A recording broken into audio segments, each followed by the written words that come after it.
জুয়েল, সীমান্ত পরিস্থিতি আজ কেমন দেখছেন এবং বিজিবির টহল ব্যবস্থা সম্পর্কেও জানতে চাই আমরা।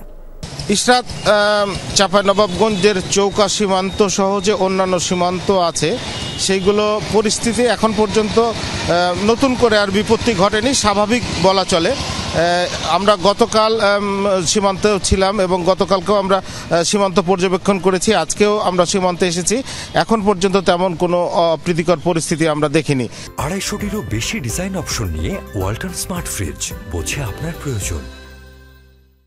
এবং চাঁপাইনবাবগঞ্জের 59 বিজিবি ব্যাটালিয়নের অধিনায়ক লেফটেন্যান্ট কর্নেল গোলাম কিবরিয়ার সাথে আমরা কথা বলেছিলাম।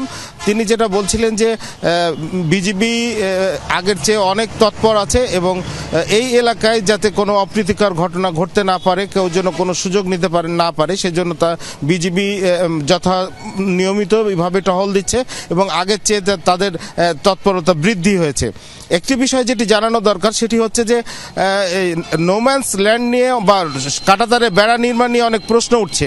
প্রশ্ন সেটি হচ্ছে যে আন্তর্জাতিক শূন্য রেখা অর্থাৎ নোম্যান্স ল্যান্ডের উভয় পার্শ্বে 150 গজ 300 গজ এলাকা কিন্তু আন্তর্জাতিক আইন অনুযায়ী কোনো পক্ষ কোনো স্থাপনা নির্মাণ করতে পারবে না। ভারত কিন্তু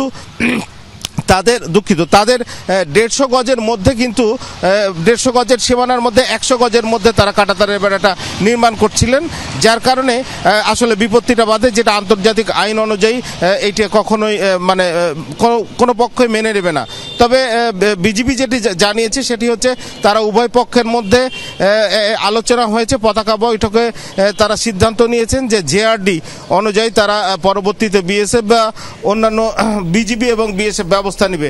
আপাতত এটুকু বলতে পারি যে চাঁপাইনবাবগঞ্জের বিজিবির যে বর্ডার পরিস্থিতি অনেকটাই স্বাভাবিক। পরবর্তী কোনো সংবাদ থাকলে অবশ্যই আপনার কাছ থেকে নিয়ে নেব। ধন্যবাদ আপনাকে জুয়েল।